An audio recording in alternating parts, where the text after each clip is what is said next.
The harvest.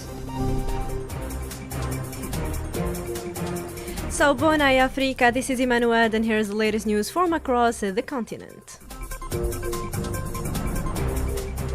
In Gabon, Brice Colter Oligui Nguema is the new elected president with over 90% of the vote, 19 months after the August 2023 coup. He now faces crucial challenges in political stability and economic recovery.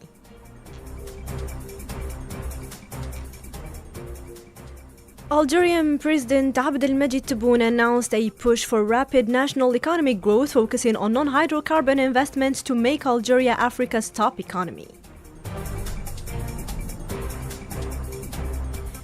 And from Addis Ababa, Algeria's Minister of Foreign Affairs and African Affairs Minister Ahmed Attaf reaffirms the strength of Algerian-Ethiopian ties rooted in African unity and integration. Let's listen to what he said.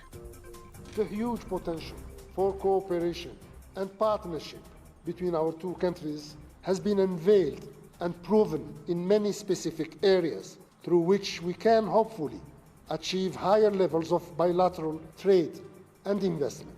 These include notably the important fields of pharmaceutical industry, food industry, agriculture, energy, both traditional and renewable, mining, air transport, startups, higher education, and vocational training.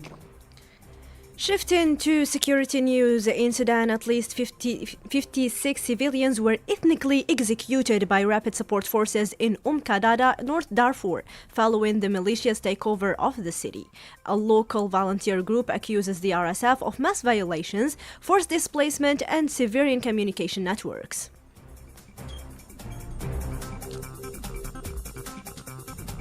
In Morocco, tens of thousands marched in Rabat to denounce the government's continued normalization with the Zionist occupation and express support for Palestinians. Protesters braved heavy rain, chanting "Down with normalization" and "We are all Gaza."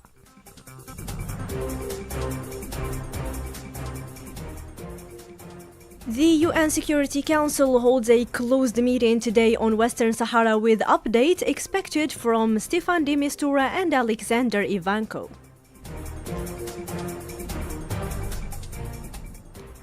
Whereas the G20 meeting today is set to discuss Africa's health systems, President Cyril Ramaphosa emphasized the need for local healthcare production to secure access across the continent.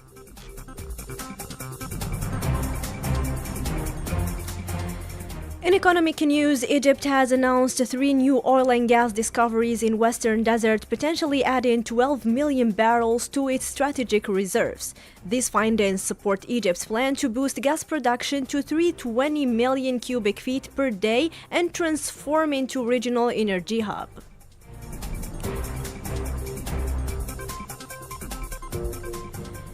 Kenya is preparing a climate strategy to safeguard livestock and assist over 625,000 farmers and herders by 2030.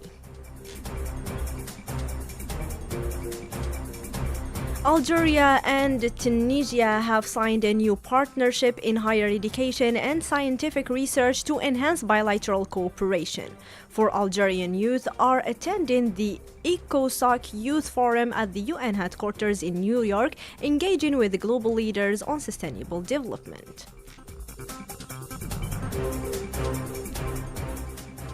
In Madagascar, the skull of King Touera decapitated by French colonial forces over 125 years ago is finally being returned from Musée de l'Homme in Paris. While the act is symbolic, many Madagascar criticize France's continued reluctance to acknowledge colonial crimes.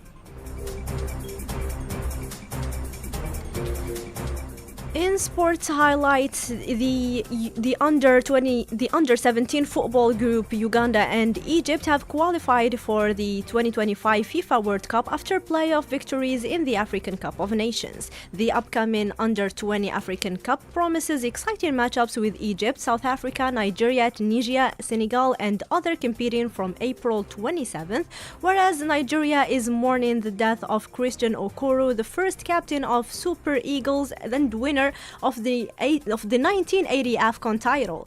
And in other news, Egypt's Zamalek women's volleyball team won the African Clubs Championship after defeating rivals Al Ahly 3-1 in Abuja.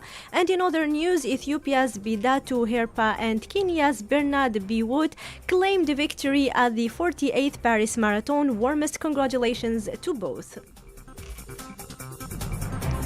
And this wraps up today's Harvest. Thank you for paying attention. Don't forget to keep with us at the top of the hour on the French Roundup with Abdelmalik Belhaushat. Keep enjoying today's programs with Ifriqiya FM, the voice of Africa.